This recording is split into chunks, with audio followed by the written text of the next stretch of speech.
Pse janë me të atakune, shumë ka pacienta, çdo ditë ma shumë numri ku pacientët duhet me operu bajame. Cilat janë ato shenjat që bajame duhet me i largu? Atëherë, si rregull i artë që vendos në operimin e bajamës është kur ato kanë së paku 3 pezmatime brenda një viti të shoqëruar për 3 vite rresht. Minimalisht 3 pezmatime, maksimum 5 pezmatime brenda një viti. Për 3 vite kur i mbledhen nëse bëhen gjithë këto 15 pezmatime, atëherë këta janë kandidat për operimin e bajameve.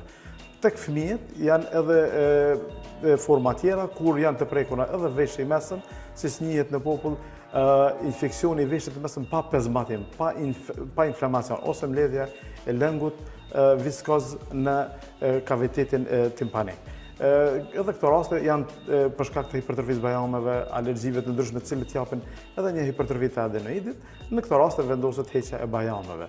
Meqenëse si porta e parë mbrojtëse në organizëm, atëherë këto janë edhe të atakuara më së shpeshti për secilit organ ndaj agjenteve të jashtëm inflamator, dhe kështu marrin primatin e parë mbrojtës në organizëm bajamet. Në këto raste, kur kemi pezmatime të shpeshta, si që thamë, atëherë marrim një vendim për largimin e tyne.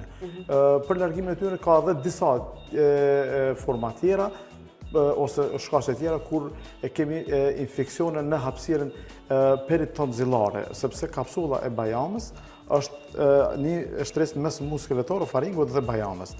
Dhe në raste kur ajo kryesisht është e njanshme, edhe në të raste është një indikacion për largimin e bajameve, si dhe rastet kur i kemi kryesisht tek moshat e rritura, paraqitja e sëmundjeve maligne ose tumorëve papilloma ndryshme, që përfshin më shumë se gjysmën e bajamës, edhe në ato raste vendoset heqja e bajameve.